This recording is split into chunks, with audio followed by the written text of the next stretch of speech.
¿Qué pasa cuando el miedo a renunciar ya no es más fuerte que tu deseo de vivir con propósito? ¿Qué haces cuando tu propia historia, esa que podría sentirse rota, empieza a convertirse en el punto de partida de tu misión con sentido? En el camino hacia el crecimiento personal, muchos sienten que deben esconder sus cicatrices.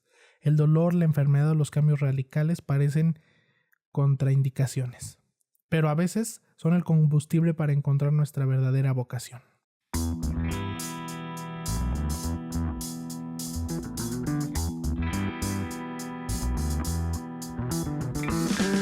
En este episodio conversamos con Connie Wilder, quien fue abogada y tras un diagnóstico de esclerosis múltiple decidió renunciar al mundo legal para formarse como coach de vida.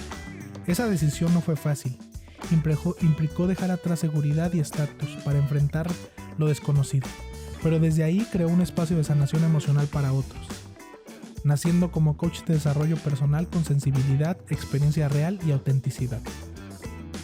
Hablamos de cómo su rompimiento en el mundo legal fue una realidad, un regreso a ella misma, la fuerza que encontró en su historia de salud para aprender, sanar y luego acompañar a otros, el proceso de formarse como coach para dar apoyo con herramientas genuinas y empatía informada, la transformación de su voz y su experiencia en puente para quienes aún buscan entender que su historia puede servir, no abusar de tu vulnerabilidad, sino compartirla con propósito. Si alguna vez pensaste que tus experiencias difícilmente podrían servir a otros, este episodio te mostrará lo contrario. Acompáñanos y descubre cómo tu historia, contada con valentía, puede convertirse en el mapa que guía a otros hacia su mejor versión.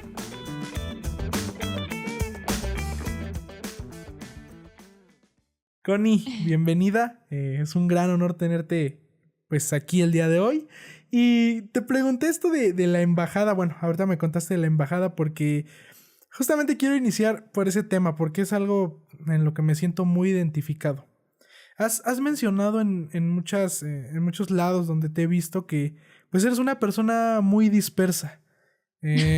Muy dispersa en todos los aspectos, pero que tú ya lo aceptaste y que has visto como pues el lado bueno, ¿no? Quisiera que me platicaras un poco cómo te diste cuenta y cómo lo aceptaste. Bueno, hola y gracias por tu invitación, de verdad estoy feliz de estar aquí. La verdad ha sido todo un tema, todo un camino el tema de aceptar la dispersión, porque en un inicio, claro, uno se ríe de las cosas que te puedan ir pasando y el resto también, pero llega un punto en que es algo serio, o sea, hay que aceptar la dispersión para poder trabajar en ella, para poder hacer algo al respecto, porque si no, literalmente, yo si no anoto exactamente todas las cosas que tengo que hacer en el día, no las podría hacer. Y ahí es parte de reconocer la naturaleza de cada cual. Y a veces a mí me pasa al menos que me desespero yo de mí misma. Entonces hay que trabajarlo. Qué padre. Entonces, literalmente yo soy mucho así. De hecho, últimamente ya empecé mucho a usar Calendar, estas aplicaciones, porque literal si no lo tengo anotado no existe. Exactamente. Pero también es cierto, bueno, a mí me pasa al menos que el tema de tener cosas digitales no me ayuda tanto como a anotarlas manualmente, porque ahí como que existe una conexión mayor. Y también es cierto que las personas que somos así, a mi criterio, son como que están pensando en cosas constantemente y cosas importantes. O sea, como que somos dispersos porque tenemos nuestra atención en otras cosas. Entonces, tiene su magia también. Entonces eres mucho de agenda de lápiz y papel. Totalmente, totalmente. He intentado por todos los medios organizarme digitalmente, por todos los medios, pero lo anoto y se me olvida que lo anoté. Entonces dije, no, no puedo. Y puede ser la mejor aplicación del mundo, pero no, Aunque te pongan 1000 alertas no contestas, ¿verdad? no. Y eso que mencionas de 1000 proyectos es muy cierto. Que ahorita lo ves como una desventaja o una desventaja. De estar con 1000 proyectos a la vez, Sí. eh, mira, es una ventaja, pero si lo sabes hacer bien. ¿Por qué? Porque yo soy de las que se enfoca en una cosa y no puedo enfocarme en más en un mismo momento. No puedo estar, por ejemplo, escribiendo algo y no. Entonces, si es que estás con varios proyectos a la vez, es demasiado importante tener un equipo también que soporte eso y enfocarte 100% en la actividad que estés haciendo en el momento. Si son 2 horas, que tus 2 horas estén ahí. Si las 2 horas de la tarde van a estar en otra cosa, pero que estén ahí 100%. Yo creo que eso es lo importante. ¿Cómo es tu proceso creativo ahorita que lo mencionas? Es gracioso porque también me costó mucho tiempo aceptarlo, porque es muy común que la gente trabaje en oficinas. Y yo constantemente era como, sí, la oficina, la oficina, la oficina, pero me di cuenta que no, yo no soy creativa en la oficina. A mí en la oficina las ideas no me fluyen. No puedo crear nada mirando una pared, nada. Entonces, lo que hago es ocupar la oficina netamente para grabar cuando tengo que grabar, cuando tengo alguna sesión, cuando tengo que materializar algo, lo hago en la oficina. Pero si no, me voy y me voy al parque, me voy a la naturaleza, me voy a la playa. Necesito ver cosas distintas, naturaleza, ojalá, conversar con personas, como que eso a mí me va nutriendo para inspirarme y crear. Es un súper viejo cliché ese de que crees que te pones frente a la computadora, frente a una hoja de papel y dices, ah, es mi momento creativo. Creo que no existe, ¿no? No, o sea, yo no quiero hablar por todo el mundo porque imagino que hay personas que son distintas, pero al menos en mi caso, a mí eso me coarta y, por ejemplo, pandemia fue súper limitante en ese aspecto porque era una rutina y era muy monótono. Entonces, crear como un desbloqueo creativo dentro de tu rutina era muy difícil. Entonces ahí tuve que ponerme creativa para desbloquearme creativamente. ¿Cómo era, cómo se modificó en pandemia? ¿Qué hacías? Ay, fue difícil porque acá nos daban permisos para salir, entonces yo ocupaba esos permisos para irme al parque. De hecho, a modo anécdota, una vez pedí permiso de supermercado y me fui a echar a una plaza solo para pisar el pasto y llegó carabineros así como, señorita, ¿qué está haciendo? Y yo iba al supermercado, pero pasé a detenerme un rato. Váyase para la casa. Ok, adiós.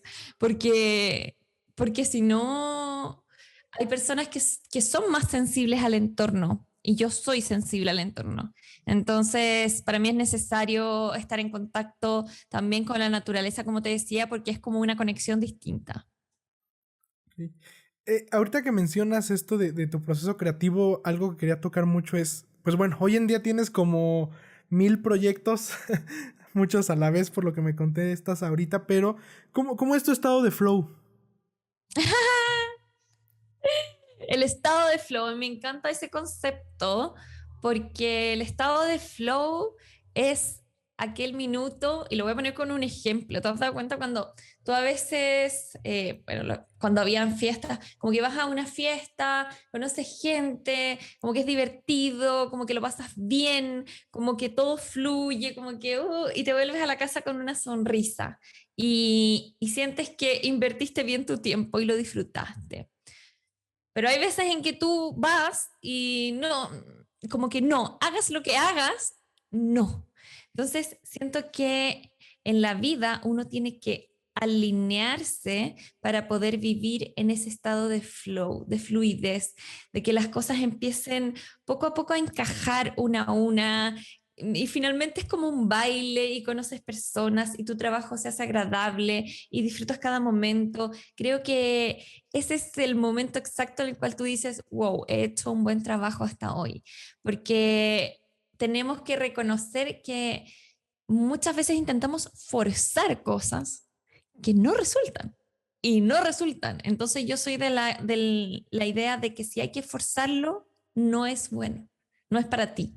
Entonces, creo que el estado de flow es ir haciendo cosas que te hagan sentido hasta llegar en un minuto en que realmente sientes que fluyes con la vida y te diviertes en el trayecto.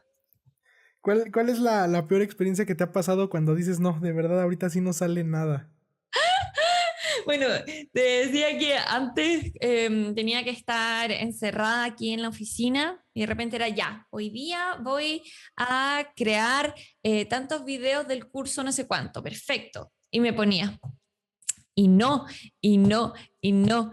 Y era como, ya, voy a ir a reposar un rato, voy a volver y no, y era un no rotundo. Entonces yo decía, ¿qué pasa? Si yo tenía todo estructurado en mi agenda, no puedo. Y de pronto, no sé, había un día que estaba en la playa y encontraba un bonito spot para grabar y me ponía a grabar y todo fluía. Entonces, ahí yo notaba la diferencia de decir, bueno, uno tiene que ir danzando con eso, no tienes por qué seguir forzando cuando algo no se está dando y punto.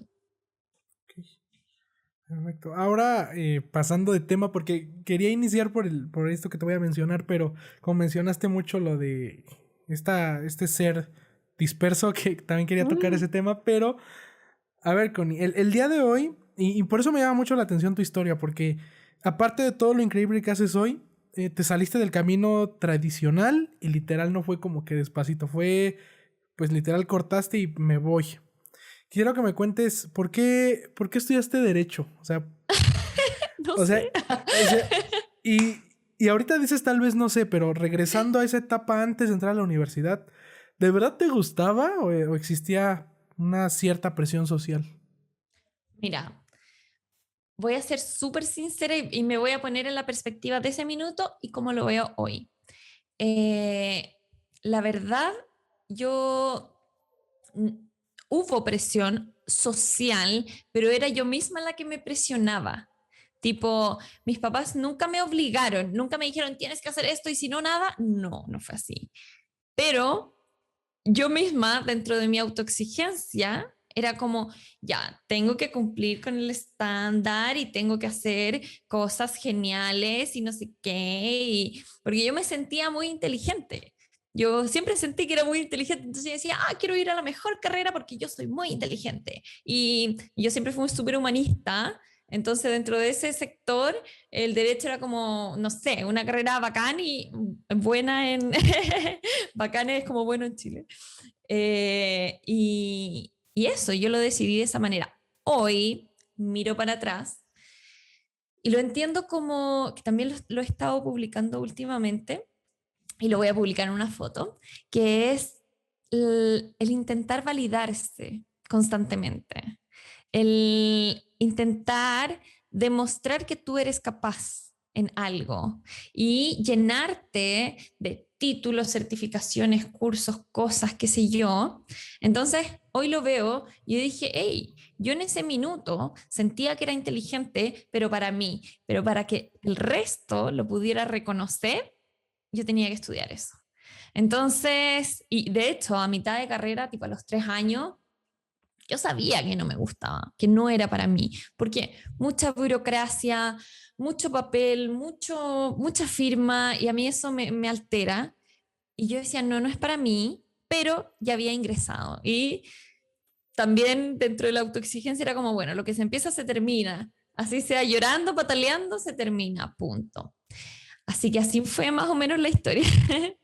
¿Qué aprendiste de la etapa universitaria? Nada. Mentira. No, no en cuestión Eh, de conocimiento, sino dijeras, pues tal vez estudié algo que no me gustaba, pero aprendí como ciertas habilidades que podrías decir. sí, totalmente. Mira, primero aprendí que esto es algo que hoy día también he sido capaz de reconocerlo, porque en algún minuto también renegué mucho de por qué hice eso, pero por qué, qué sé yo. Hoy en día digo, me sirvió muchísimo porque dentro de la carrera también te enseñaban mucha lógica, como que finalmente uno tiene que entender que las leyes vienen a proteger los derechos de las personas y organizar en realidades que ocurren en el día a día. No sé, la gente se casa, perfecto. Entonces, ¿cómo van a organizar sus bienes si es que alguno de los dos fallece? Tan, tan. Viene a poner entonces orden. Entonces, todo tiene cierta lógica y también sabes que fue creado dependiendo del contexto histórico. Por ese lado, a mí me encantaba. Por otro lado, que no me hacía mucho sentido, era el tema de repetir cosas de memoria, que también te pedían muchísima memoria. Yo decía, pero es que ¿por qué me tengo que aprender algo de memoria si puedo abrir un libro y leerlo? Lo importante es entenderlo. Bueno, ahí te pedían las cosas de memoria, entonces me sirvió para trabajar, no sé, mi fuerza de voluntad en ese sentido.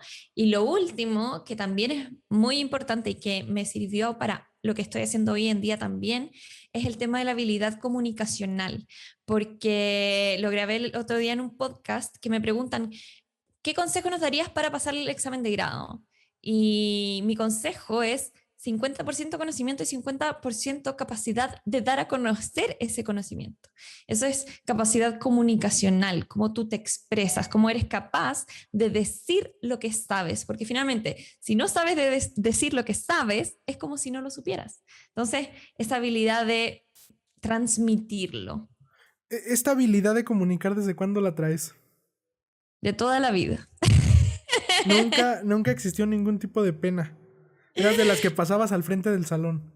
Sí, la verdad nunca tuve vergüenza. De hecho, mi mamá me cuenta una anécdota de cuando era chica que estaban ellos como en una fiesta de mucha gente adulta que ellos ni conocían, pero era muy grande y había como un animador y todo, y el animador dijo así como, le voy a dar el premio de esta camiseta a quien se pare a bailar en este escenario y no sé qué, y gente desconocida, y mi mamá se da vuelta y yo estaba bailando la Macarena en el escenario No puede y, ser.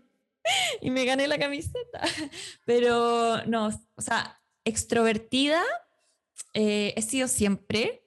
Ahora, la habilidad comunicacional igual la he ido trabajando, pero también siento que la habilidad comunicacional tiene mucho de empatía, porque tú te tienes que poner en el lugar de la persona que está recibiendo el mensaje y ver qué es lo que ella está escuchando y cómo lo va a entender. Entonces creo que, de hecho, incluso los profesores creo que deberían tener clases de empatía, de saber cómo comunicar. Qué bien que me cuentas esta parte porque, bueno, ya has platicado mucho en la etapa ya, pues ejerciendo profesional del derecho que, pues literalmente te decepcionas de casi todo. Ves que muchas veces tal vez solo es una película lo que se ve acerca de esta carrera. Y luego llega como este momento que relatas que fue, que renuncias, que dices literalmente, ya, dejo esto atrás, no me gusta. Pero quiero que pues, quiero saber cómo es que lograste renunciar. O sea, cómo es que lograste irte de ahí, porque no he llegado a esa etapa, pero dicen que es como un imán, que hasta es una droga muy adictiva el tener un trabajo, el tener un salario. O sea, ¿cómo lo hiciste tú? Sí, es una droga muy adictiva porque te da seguridad y te da estabilidad. Y también nuestro cerebro siempre quiere protegerse. Entonces sacarlo de su zona de confort es difícil para crear nuevas conexiones neuronales. Por lo tanto, uno siempre va a tender a querer protección. Y la seguridad económica, finalmente nosotros lo vemos como protección. Al final tenemos que entender que somos seres humanos, o sea, seres humanos, que somos animales que instintivamente nos queremos proteger. Entonces, luché contra eso, pero si te soy sincera, no me fue tan difícil porque siempre he sido súper apasionada en la vida. Entonces, y reconozco muy bien cuando algo me hace vibrar y cuando algo no. Entonces, a mí eso no me hacía vibrar y yo me sentía muy sensible para el puesto que estaba ocupando, porque veía cosas muy fuertes a nivel emocional y no podía hacer nada, salvo trabajar como abogada. Entonces, fueron varias cosas que me hicieron sentir que yo no estaba en el lugar correcto. Y tomé la decisión así rápido, fácil. No fue en ningún caso, bueno, voy a ahorrar tanto dinero para... No, yo así, se acabó. Y por eso hoy en día cuando trabajo en marcas personales con la gente, igual les digo que prevengan un poco, como en el sentido de que, ajá, sigamos los sueños, pero hay que tener el criterio de que vivimos en un mundo material y nada va a cambiar eso. Entonces, bueno, yo renuncié, respiré hondo y en ese minuto yo vivía en el sur, porque yo soy del sur de Chile, y me vine a vivir a Santiago con una maleta y sin nada más. O sea, nada más. Ok, pero ¿cuál, o sea, cuál era tu plan B? O sea, ya me dijiste que no tenías, pero, o sea, ¿a qué te agarrabas? ¿Qué era como tu ancla, si se puede decir de alguna manera?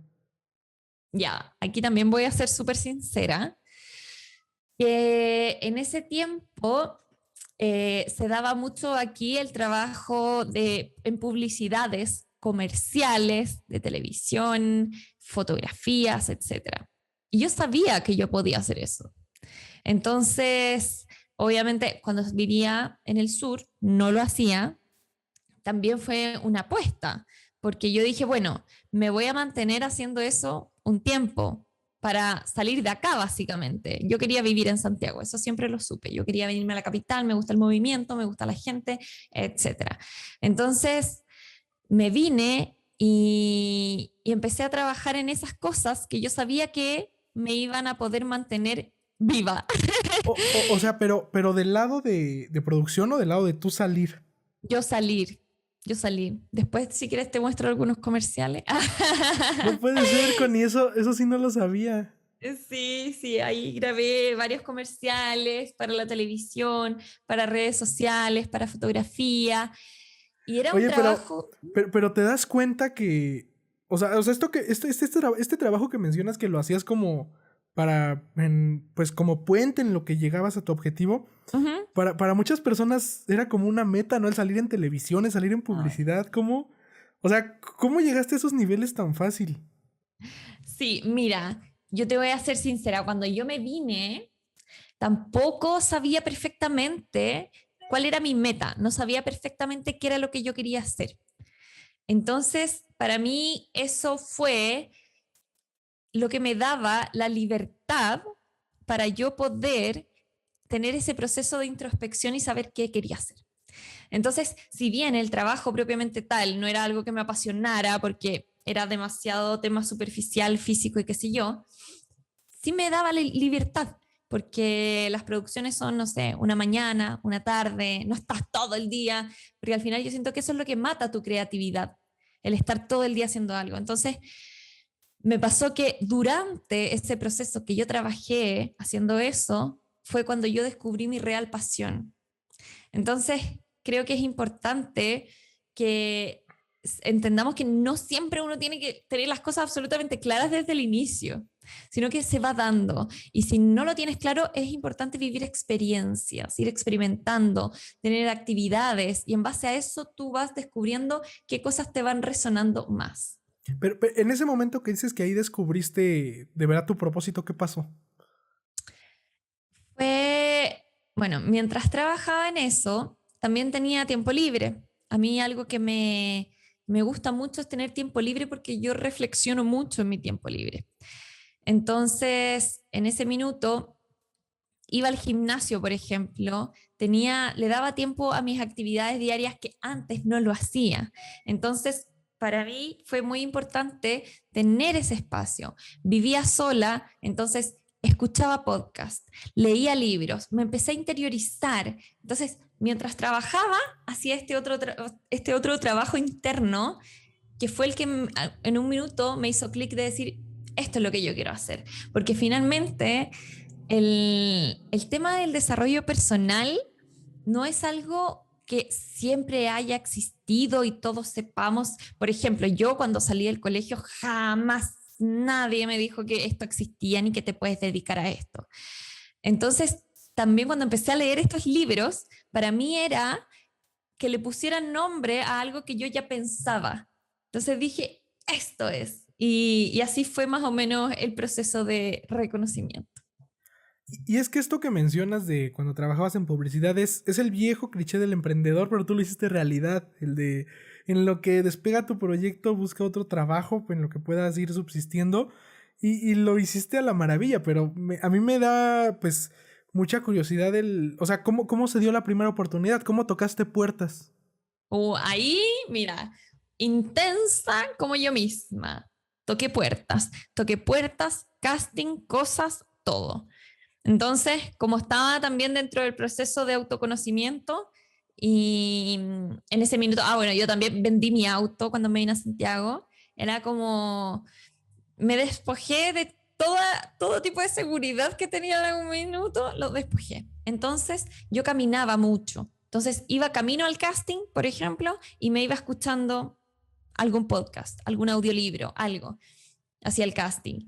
Pero toqué puertas que te mueres, correos para allá, correos para acá, qué sé yo, fotos, bla, bla, bla, bla, porque yo sabía que esa era mi herramienta que me iba a permitir a mí subsistir. ¿Cómo fueron los 2 primeros meses de vivir sola?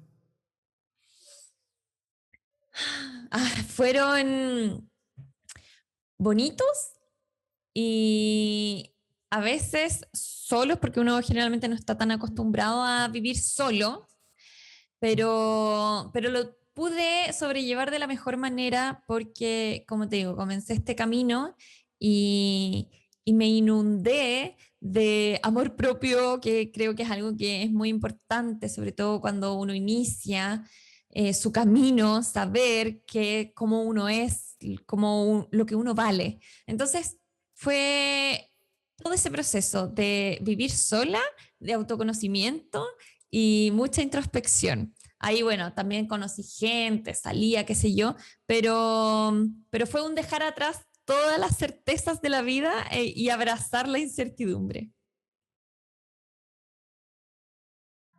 Y algo que me da mucha curiosidad, que ahorita ya me mencionaste por qué no seguiste por ese camino, pero nunca pasó por tu cabeza el meterte de lleno a ser como tal influencer o instructora fitness.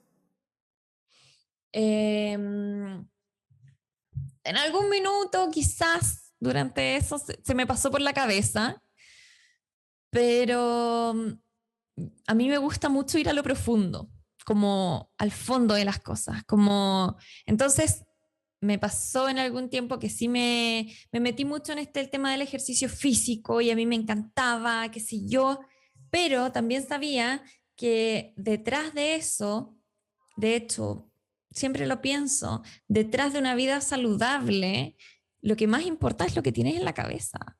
Nada más, o sea, lo más importante no es el peso que estés levantando, no es la cantidad de metros que vayas a trotar, es todo lo que tienes en la cabeza.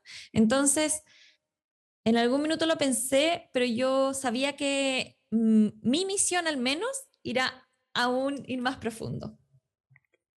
En ese momento que te vas a Santiago, que dejas todo atrás, ¿qué decía tu círculo cercano? O sea, ¿qué se decía de ti? Olvídate, o sea, mis papás no, es que enloqueció, que cómo. En su minuto lo juzgué, hoy no lo juzgo porque evidentemente para ellos el tema de seguridad es súper importante, el éxito está muy allegado al tema económico, entonces, y está bien, a ellos se les enseñó de esa manera, ellos tienen esa configuración, pero yo no era feliz y eso para mí era lo más importante. Pero sí costó mucho, porque además, como te digo, pasé de estar tomando declaraciones en un juicio a sacarme fotos para unos zapatos, por ejemplo. Entonces, claro, o sea, el círculo cercano era como, no. Mis tíos, me acuerdo así, clavados, siempre lo recuerdo porque era como el típico tío respetado de la familia y en un almuerzo familiar se acerca a mí y me dice como, mi hijita, tome conciencia porque una cara bonita no le va a durar toda la vida. Y yo te juro que me dio tanta rabia porque yo sabía que quería hacer cosas tan geniales en la vida que alguien llegara a juzgarme de esa manera fue como, en su minuto también, como no, no, no, no, no. Y hoy en día es como ya, cada quien, cada loco con su tema nomás. ¿Y tú cómo te sentías respecto a otros? O sea, no respecto a lo que te decían, sino respecto a muchas personas que eran como de tu generación, de tu rango de edad, que viste que tal vez les estaba yendo mejor en lo económico, en el trabajo. ¿Tú cómo te sentías? Sí, igual a veces era difícil porque, no sé, reunirse con amigas y todo el tema de conversación era como, sí, no sé, me ascendieron, sí, X, me casé y estoy no sé qué, y como que todo en una sintonía que no era la mía. Pero, pero yo sentía que yo realmente estaba yendo por el camino, porque yo siempre tengo la teoría de que uno tiene que trabajar ser, hacer, tener, en ese orden, y no al revés, porque al final si luchas por tener, sin ser, eso que tú tienes no te va a hacer ser feliz, no lo va a hacer. Entonces, yo creo que me tomé el tiempo conscientemente de decir, mi camino es primero ser, quiero estar bien con cómo esté, donde esté, si estoy comiendo una sopaipilla, que aquí es como un pan rico, en una plaza, quiero estar bien. Y si después de eso logro tener mucho dinero y muchas cosas materiales, perfecto, genial, las voy a ocupar para las cosas que a mí me hagan feliz también. Pero ese para mí era el orden lógico, porque también es cierto que, ajá, tienes un trabajo estable, tienes tantos sueldos a final de mes, pero eso es muy efímero. O sea, a ti te dicen, ya, hasta aquí llegó y hasta ahí llegaste. Entonces, para mí esa es una ilusión de seguridad. Por eso te digo que para mí era el ser, hacer, tener. Y cuando la gente dice como, ¿qué prefieres? ¿Ser feliz o tener mucho dinero?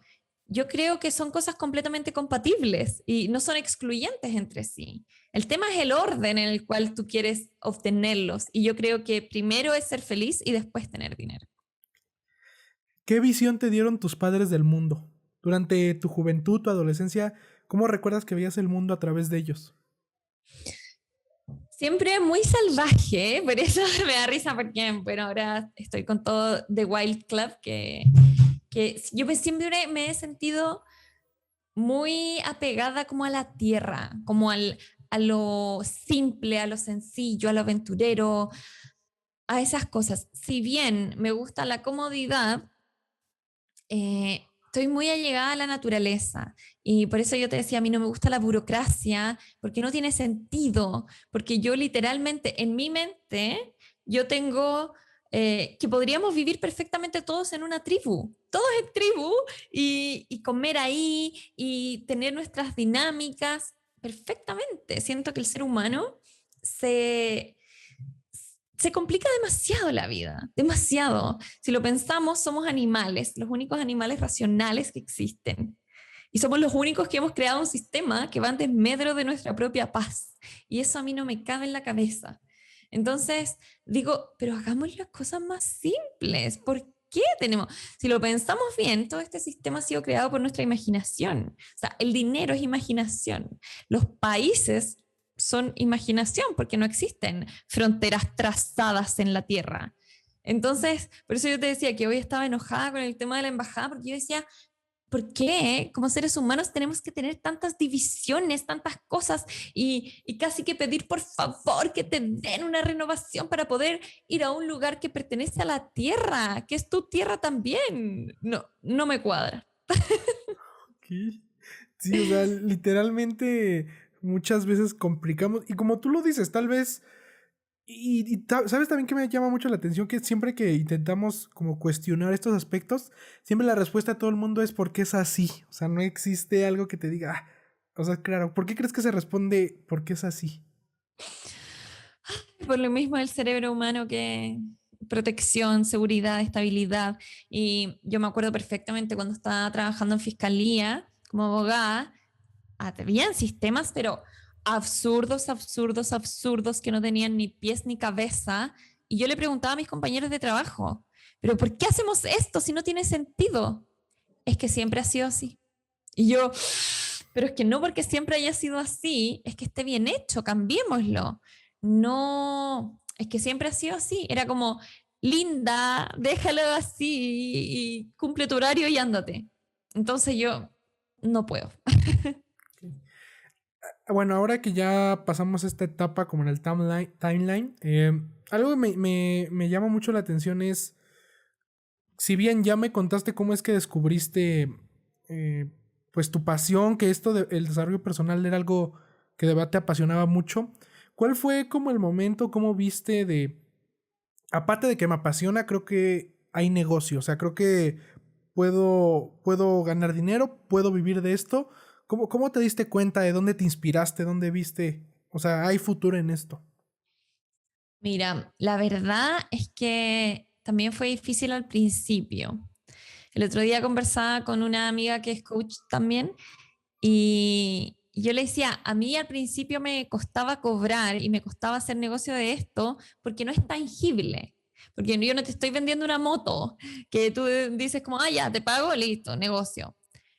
Y yo decía, es como tan intangible que me cuesta mucho valorizarlo. Y ella me dijo algo muy cierto. Me dijo, sí, es que finalmente tenemos que entender que vendemos aire, aire, pero sin aire la gente se ahoga. Eso. O sea, es tan intangible que es lo más importante. Entonces, realmente al inicio me costó entenderlo de esa manera, porque finalmente yo sentía que hacía coaching como de manera natural con mi entorno, pero empecé a mirar en redes sociales también. Una persona que me inspiró mucho fue Borja Vilaseca, que es un español, que él ya tiene incluso máster, o sea, en España hay máster en desarrollo personal, como de universidades. Acá en Chile al menos eso todavía no, y, y siento que poco a poco va a ir en función de eso, pero él fue quien yo miré y lo escuchaba en sus charlas que hace.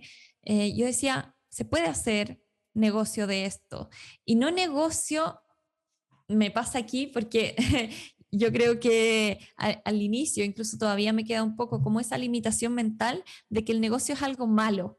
Como que esto te apasiona tanto que hacer negocios como que, ah, pero lo logré ver desde otra perspectiva, que es que yo ayudo a personas, pero para ayudar a personas yo tengo que estar bien. Entonces, para estar bien, tengo que administrarme lo que necesito, porque si no, yo tendría que trabajar en otra cosa. Y si trabajo en otra cosa, no voy a poder ayudar a nadie y estaría dejando al universo sin mí. Entonces, cuando empecé a verlo desde esa perspectiva, dije, ok, aún me cuesta como, toma, este es el precio, págame porque tin, chin, chin, me cuesta, pero es algo que he ido adquiriendo con el tiempo. ¿Y cómo te la empezaste a creer? O sea, ¿cómo empezaste a sentir que eras suficiente? Y te lo pregunto desde el ámbito porque muchos emprendedores o muchas personas cuando lanzan un proyecto, no sé si tú lo conozcas así como el síndrome del impostor, pero de que tú mismo te autosaboteas, tú mismo crees que no tienes lo necesario y sobre todo más en tu área, que como lo dices, no vendes un producto. O sea, alguien que vende un producto puede decir, pues lo puedo mejorar, puedo invertir más dinero, pero como tú le dices, tú vendes algo intangible. ¿Cómo te la crees? ¿Cómo te empiezas a creerte suficiente? Es una pregunta muy importante porque es un trabajo interno también, porque nosotros solemos pensar que siempre nos falta algo, que siempre es necesario saber un poco más, aprender un poco más, tener un título más, seguir y siempre falta más. Yo creo que nunca nadie se levantó de su cama y dijo, ya, tengo todo listo, perfecto para empezar. Nadie. Entonces, fue un trabajo que de hecho me lo tatué. Imagínate, me tatué aquí que dice, you already have it. O sea, ya lo tienes. Porque yo seguía buscando afuera algo que en algún minuto yo dije, no, lo tengo acá. Soy, lo tengo acá, siempre lo he tenido. Lo que yo aprendo afuera es un complemento y que puede estar como no, pero creo que le restamos importancia a lo que uno es y que la gente no te paga por lo que sabes hacer o por lo que sabes. La gente te paga por lo que eres cuando uno trabaja en servicio, por lo que eres, por la energía que transmites, por cómo eres capaz de comunicar un mensaje, por cómo eres capaz de expandir conciencia. A ellos no les importa cuántos títulos tengo, ni cuántas certificaciones tengo. A ellos les importa cuál es la energía con la que ellos se van después de una sesión. Entonces, es importante que todos los emprendedores entiendan cuál es ese distintivo que tienen ellos, cuál es la magia que tienen ellos. Si es que tienen una marca incluso de productos, ¿cuál es tu distintivo? Y créetelo y abraza ese distintivo. Y no es lo mismo que pensar que tu producto es perfecto, porque posiblemente no, ni que tu producto es para todo el mundo, porque todos somos diferentes, pero sí agarrarte de esas virtudes. Y te repito que es súper difícil hacerlo, pero cuando uno se hace consciente de que somos nosotros los que nos saboteamos, incluso eres capaz de decir, ya, basta. Yo a veces digo como, ay, no, y ya tengo como el día, me doy cuenta, digo, ay, este es mi día de inseguridad, ya, no, hoy día no voy a tomar decisiones hoy, porque es mi día de inseguridad. Mañana sí. Y así voy fluyendo. ¿Cómo comprendiste, cómo interiorizaste? Porque muchas personas pasamos por eso. 10 personas lo hacen, pero nadie lo hace como yo. Es súper importante eso, sobre todo con temas de redes sociales, porque uno cae en la frustración, en la comparación. A mí también me pasaba. Yo sentía que había descubierto el mundo, dije, oh, voy a comunicar este mensaje, y veo y 10 personas. Yo decía, demonios. Pero, exactamente, descubrí que no es lo mismo. Imagínate, de pronto, no sé, nosotros mismos en esta conversación, yo te podría estar diciendo exactamente lo mismo, pero estoy así. Bueno, entonces yo fui y entonces hice así. Y no es lo mismo que yo te esté hablando con esta pasión. Entonces quizá esa pasión no la tiene todo el mundo o la forma de hacerlo. Entonces es importante que cada quien reconozca cuál es ese brillo que lo hace importante, que lo hace distinto y especial. Y reconocerlo y sentir que realmente es una habilidad que no todo el mundo la tiene, porque no todos somos iguales. Y y en ese sentido también entender que no somos perfectos y que tampoco la gente se ve reflejada en alguien perfecto. Como tú ves algo perfecto y tampoco sientes tanta empatía ni tanta cercanía, porque como tú no eres perfecto tampoco, no resonamos. Entonces tenemos que entender que mientras más imperfecto a la gente le llega más todavía. ¿Cuál crees que ha sido el punto de inflexión en la sociedad de que nos enseñó que está bien hablar de desarrollo personal, de que está bien hablar de salud mental? Te lo pregunto porque al menos en México hace no tanto tiempo el déficit de atención ni siquiera existía. O sea, era como de, solo pon atención y ya. O sea, no existía una vital importancia. Y hablabas de ir al psicólogo de salud mental, de desarrollo, y eres una persona débil. ¿Cuál crees que ha sido ese punto que nos ha hecho a la sociedad ver que está bien no estar bien?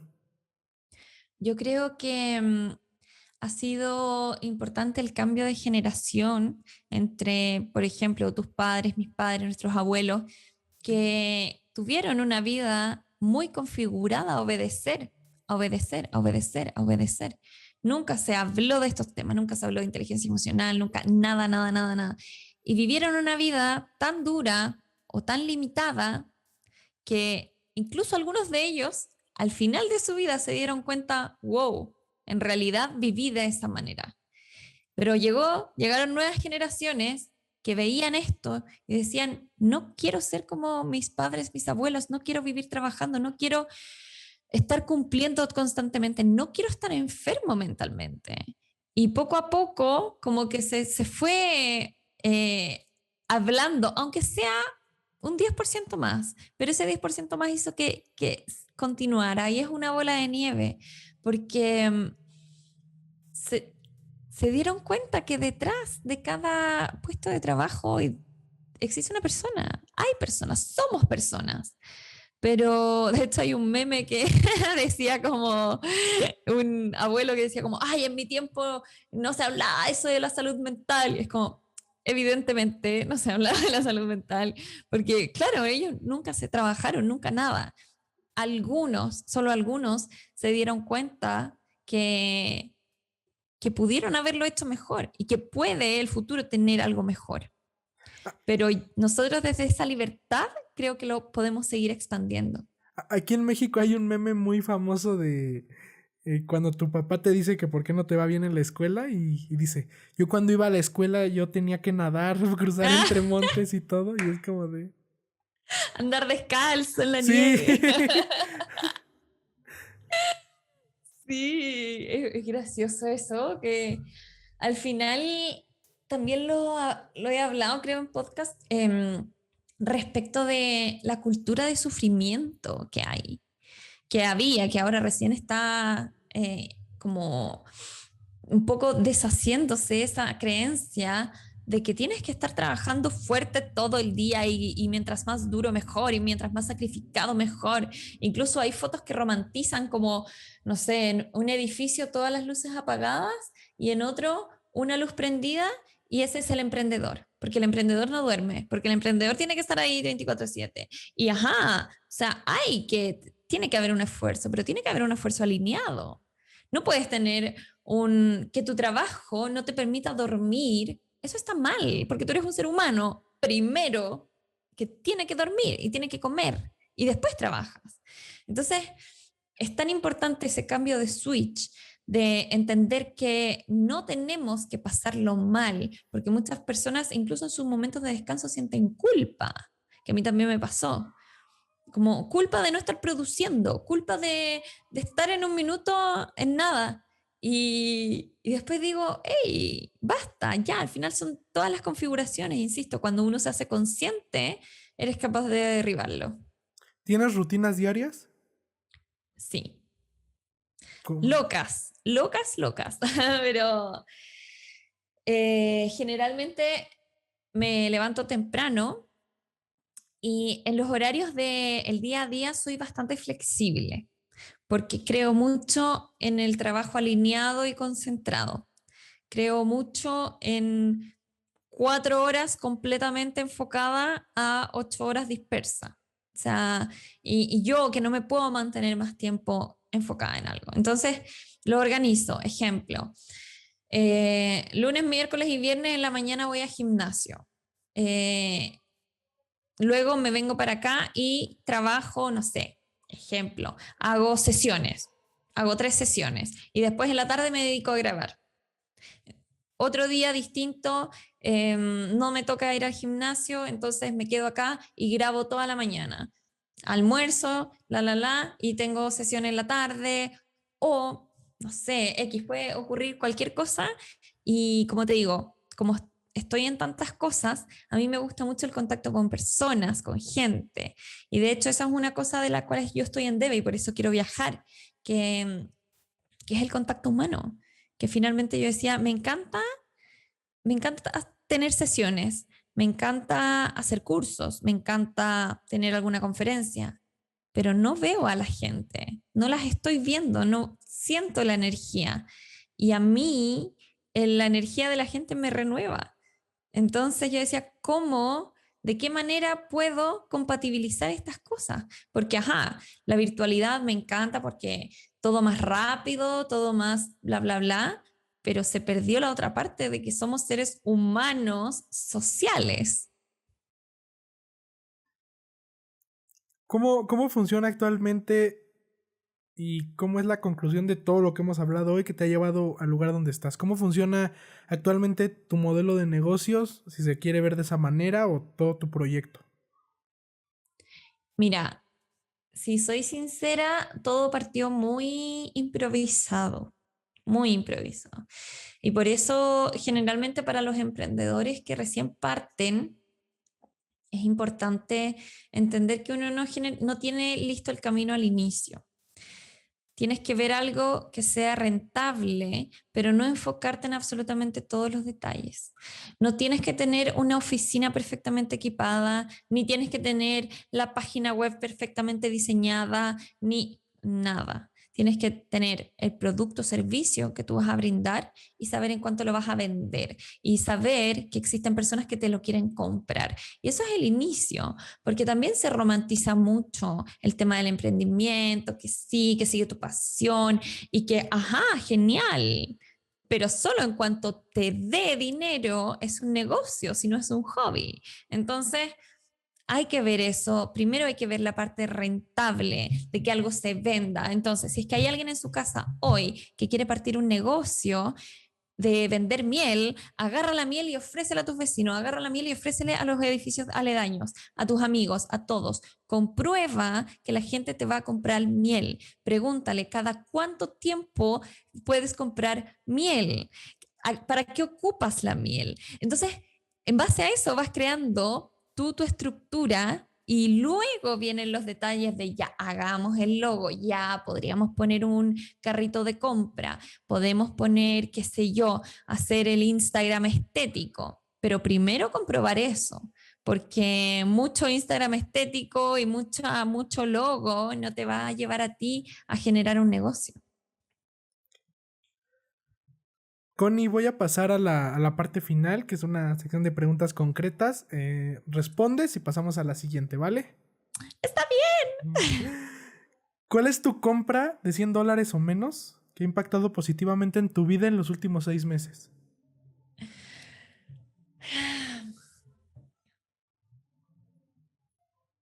Zoom. Qué ñoña, pero sí, pagar Zoom, porque en realidad como que no tengo compras materiales físicas. No, ocupo poca cosa material y física. Zoom, pagué Zoom y tengo mis conferencias y mis cosas a través de Zoom. Eso. Serie, película o libro o podcast, no que recomiendes, sino que de verdad te guste. Aquí te voy a ser totalmente súper sincera también. Yo no veo casi películas ni series. Casi, muy pocas veces. No sé por qué. Veo más documentales que ñoña de nuevo, pero no tengo una justificación de por qué no lo hago. Como que soy un poco ansiosa, quiero saber el final, quiero saber qué pasa, como que no. Podcast sí escucho porque me permite hacer otras cosas mientras los escucho. Ahí escucho mucho el de Borja Vilaseca en cuanto a desarrollo personal, Vilma Núñez en cuanto a marketing digital, porque es necesario conocer también esas cosas. Entiende tu mente. Escucho uno que se llama Tu Mejor Versión. Escucho, a ver, ¿qué más? Bueno, eso en general, meditaciones también. Eso. ¿Qué es algo que nunca quisiste ser?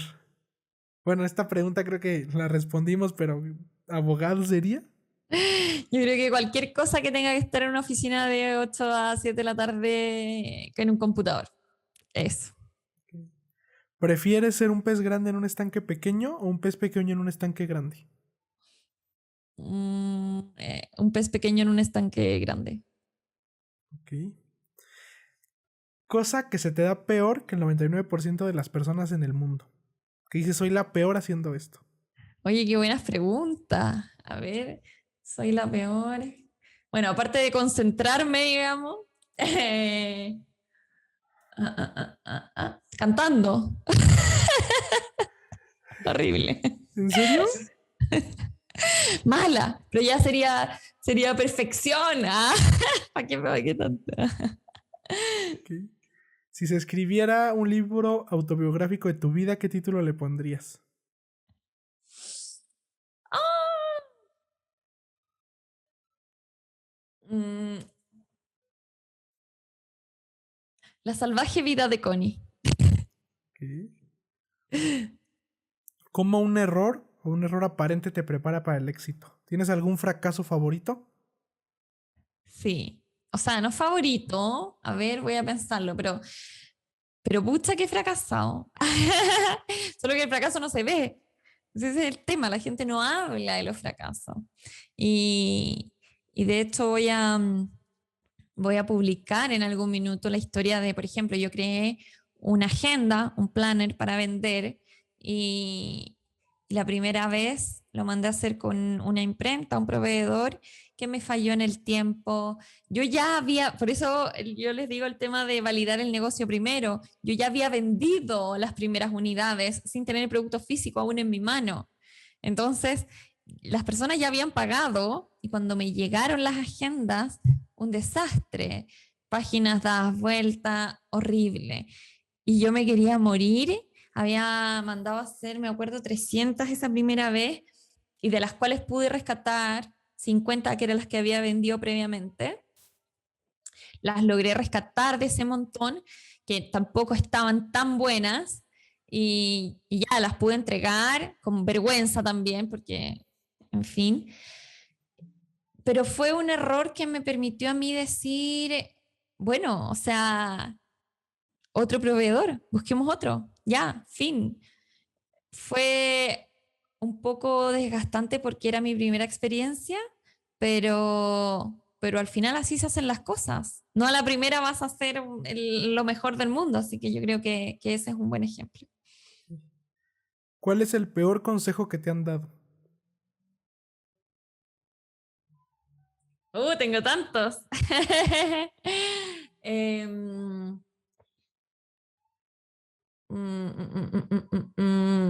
como, sí, como busca tu estabilidad, como quédate acá, como si aquí estás bien, aquí estás tranquila, como ¿para qué vas a ir así? ¿Cómo lidias con la incertidumbre de trabajar tanto y al final estar a la espera de no ganar nada?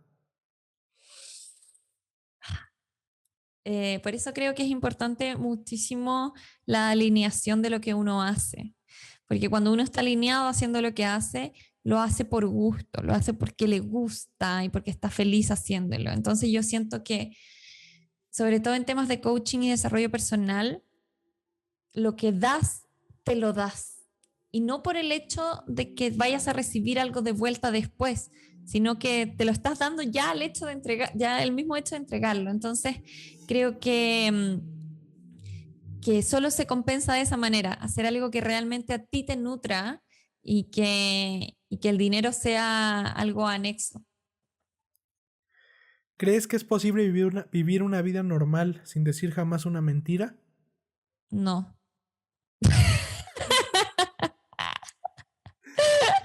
Luego, un rotundo no. Mentirosa, no, mentira, pero es que uno siempre miente en cosas pequeñas, pues no es una mentira, no es una traición, es distinto, pero una mentira así como voy llegando. Cuando te sientes abrumada, desconcentrada o has perdido el enfoque temporalmente, ¿qué haces? ¿Lloro? Me siento triste. De hecho, muchas personas me preguntan como, ¿qué haces cuando estás triste? Y yo, estar triste, estar triste. Me lo permito, lloro, no lucho contra eso, no lucho contra el dolor, no lucho contra... Al final siento que el dolor mayor se produce por la misma resistencia al dolor. Entonces dejo fluir y lloro y lloro y lloro o sea, me mato llorando, intento llegar al punto máximo de dolor, pongo música triste, todo triste y después ya salgo a flote. ¿Cuál es el talento más inservible que tienes? El talento. Ay, a ver. Mm, no tengo ningún talento. Em, no sé, lo voy a pensar. Lo voy a Ok, pensar mientras sigues con las siguientes. ok. ¿Contra qué es tu lucha mental? ¿Qué es algo que tu cerebro no quiere hacer, pero tú dices sí? O sea, tú dices es necesario. Contra la zona de confort, contra eso, como contra estar ya, tranquila, como que mi cerebro me dice, ya, y yo digo, no, vamos. ¿Industria o sector que está muriendo? Creo que la televisión, ¿Cuál es tu sueño o pesadilla recurrente? que me ahogo, pero luego me pasa que siento que me ahogo, pero luego intento respirar y descubro que puedo respirar abajo el agua. Ok. ¿Te gusta ir al mar, la playa? Lo amo, O sea, amo, es mi mejor entonces lugar. eres buena nadadora. Sí, Entonces, qué contraste de que te ahogas. Es súper extraño, no sé a qué se deberá, pero siempre como que tengo esa sensación de cuando uno dice como ya, me morí, yo pienso así como ya me morí, después digo, ya voy a intentar respirar y puedo respirar abajo del agua, es como, oh, no sé por qué. Si es que alguien sabe y escucha esto, hágamelo saber. Ok. En los últimos 5 años, ¿a qué has aprendido a decirle no? ¡Uh! A todo. No, sobre todo a personas, porque yo en algún minuto de mi vida no valoraba mi tiempo. Entonces, si es que alguien me pedía un favor, sí, sí, sí, sí, sí, y yo decía, ay, la gente no valora mi tiempo. Pero después descubrí que yo no valoraba mi tiempo. Y cuando yo empecé a valorar mi tiempo, podía poner límites y no decir como no, sabéis que no, es como, pucha, no puedo porque es... En fin, es una parte, voy a subir un podcast acerca de claves para aprender a decir que no, que es un camino.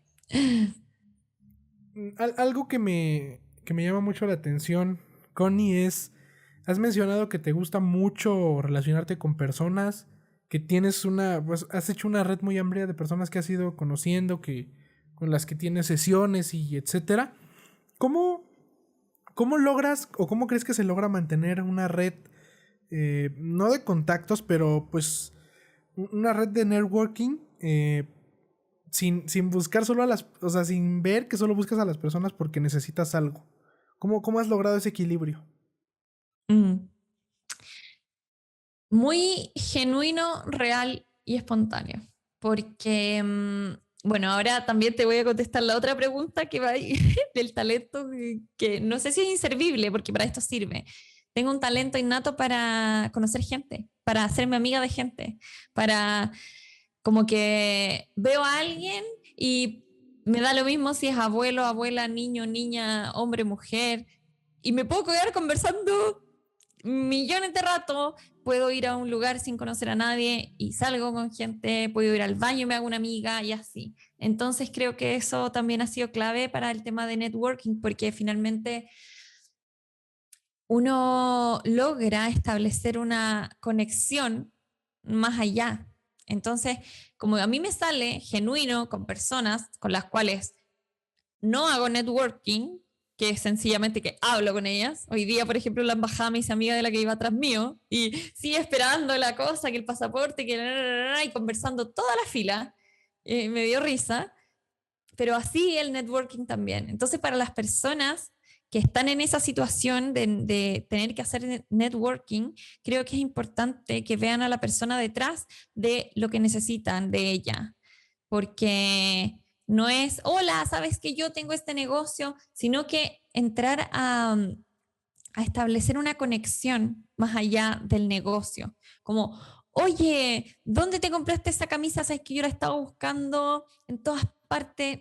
X, no sé, algún tema, algo, y luego, en base a esa confianza, poder trabajar en otras cosas. ¿Hábito inusual o cosa absurda que ames, que la gente no sabe de ti, que si supiera se sorprendería? Hábito inusual que ame. Poner los pies en agua salada. Agua caliente y salada. Y pongo los pies ahí, como que siento el mar. Ok, está bueno, ¿eh? Sí. Y la última pregunta, Connie. Antes que nada, de verdad, muchas gracias. Me la pasé increíble. Gracias por tu tiempo. Gracias a ti. ¿Cuándo fue la última vez que que te has sentido súper motivada, súper orgullosa de algo que te ha sucedido? Ya sea a nivel personal o de tu proyecto. La última vez que me sentí motivada, O súper orgullosa.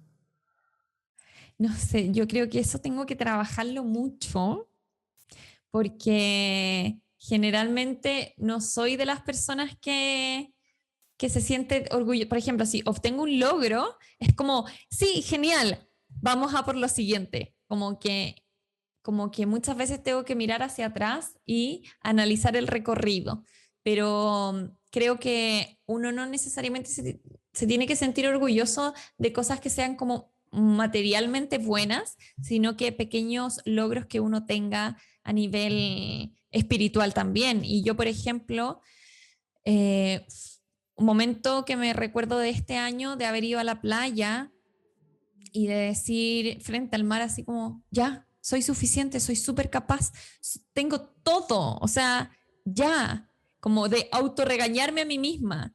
Y luego de eso me sentí orgullosa de haberlo hecho, porque creo que ese es el principal motor para hacer todo lo demás. Connie, llegamos al final. ¿Cómo te la pasaste? Súper bien, oye, me encanta, te juro que me encantó, me encantaron las preguntas, súper fluida la conversación, me encantó. Me encantó de verdad platicar contigo, Connie. Tienes por ahí 1000 entrevistas y 1000 lives, pero quería pues tocar puntos diferentes y me encantó todo lo que nos contaste. Sí, te juro que muchas gracias porque además generalmente como que las entrevistas son de preguntas tan como... Y en cambio aquí es como lo mismo, conocer a la persona detrás de el rol que juega, así que genial. Te, Está te- te me, te principio del me- networking. te me hiciste una persona de verdad súper real. 1000 gracias que aceptaste. Fue como de, sí, hagámoslo y qué cool. Súper, no, gracias a ti. Así que hoy de verdad que espero que nos sigamos y estemos en contacto por ahí. A ver si me Sí, voy a México.